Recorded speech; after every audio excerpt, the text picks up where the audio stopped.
ನಮಸ್ಕಾರ ಸ್ನೇಹಿತರೆ, ಮನೆ ಅಥವಾ ಆಸ್ತಿ ಖರೀದಿ ಮಾಡುವ ಸಮಯದಲ್ಲಿ ಕೆಲವು ಸರಿಯಾದ ದಾಖಲೆಗಳು ಇಲ್ಲದೇ ಇದ್ದರೆ ನೀವು ಕಾನೂನು ತೊಂದರೆಯನ್ನ ಎದುರಿಸಬೇಕಾಗುತ್ತೆ. ಮನೆ ಮತ್ತು ಆಸ್ತಿ ಖರೀದಿ ಮಾಡುವುದಕ್ಕೆ ಸಂಬಂಧಪಟ್ಟಂತೆ ಹೊಸ ನಿಯಮವನ್ನ ಜಾರಿಗೆ ತಂದಿರುವ ಸುಪ್ರೀಂ ಕೋರ್ಟ್ ಈ ದಾಖಲೆ ಸರಿಯಾಗಿದ್ದರೆ ಮಾತ್ರ ಒಬ್ಬ ವ್ಯಕ್ತಿ ಮನೆ ಅಥವಾ ಆಸ್ತಿಯ ಮಾಲೀಕತ್ವವನ್ನು ಪಡೆದುಕೊಳ್ಳಬಹುದು ಅಂತ ಮಹತ್ವದ ತೀರ್ಪನ್ನು ಹೊರಡಿಸಿದೆ.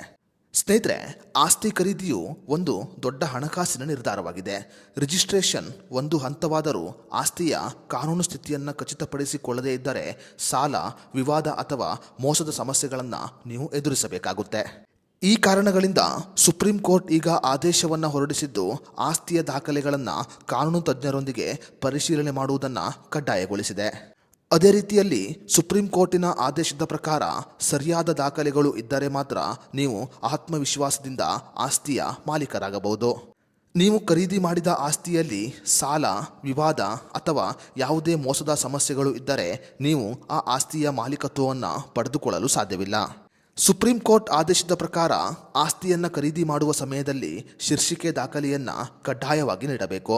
ಆಸ್ತಿಯ ಮಾಲೀಕತ್ವವನ್ನು ಸಾಬೀತುಪಡಿಸುವ ಈ ದಾಖಲೆಯಲ್ಲಿ ಹಿಂದಿನ ಮಾಲೀಕರ ಸಂಪೂರ್ಣ ವಿವರಗಳು ಇರುತ್ತೆ.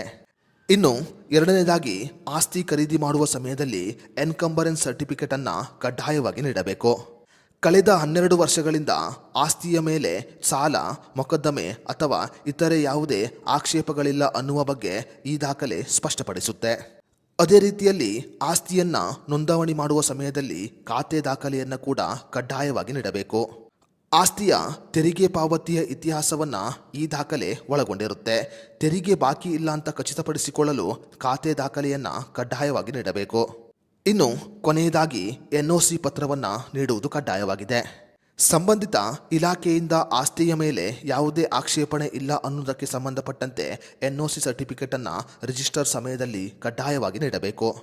ಅದೇ ರೀತಿಯಲ್ಲಿ ಒಬ್ಬ ವ್ಯಕ್ತಿ ಆಸ್ತಿಯನ್ನು ಖರೀದಿ ಮಾಡುವ ಸಮಯದಲ್ಲಿ ಮೂಲ ದಾಖಲೆಗಳು, ಕಾನೂನು ತಜ್ಞರ ಸಲಹೆ, ಸರ್ಕಾರಿ ಕಚೇರಿಗಳಿಂದ ದೃಢೀಕರಣ, ಭೌತಿಕ ಆಸ್ತಿಯ ತಪಾಸಣೆ, ಮಾರಾಟಗಾರರ ಹಿನ್ನೆಲೆಯನ್ನು ಕಡ್ಡಾಯವಾಗಿ ತಪಾಸಣೆ ಮಾಡಬೇಕು. ಈ ಎಲ್ಲ ದಾಖಲೆಗಳು ಸರಿಯಾಗಿದ್ದರೆ ಮಾತ್ರ ನೀವು ಆಸ್ತಿಯ ಮಾಲೀಕತ್ವವನ್ನು ಕಾನೂನುಬದ್ಧವಾಗಿ ಪಡೆದುಕೊಳ್ಳಬಹುದು. ಒಂದು ವೇಳೆ ಈ ದಾಖಲೆಗಳು ಸರಿಯಾಗಿ ಇಲ್ಲದಿದ್ದರೆ ರಿಜಿಸ್ಟರ್ ಆದರೂ ಕೂಡ ಆಸ್ತಿ ನಿಮ್ಮ ಹೆಸರಿಗೆ ವರ್ಗಾವಣೆಯಾಗುವುದಿಲ್ಲ.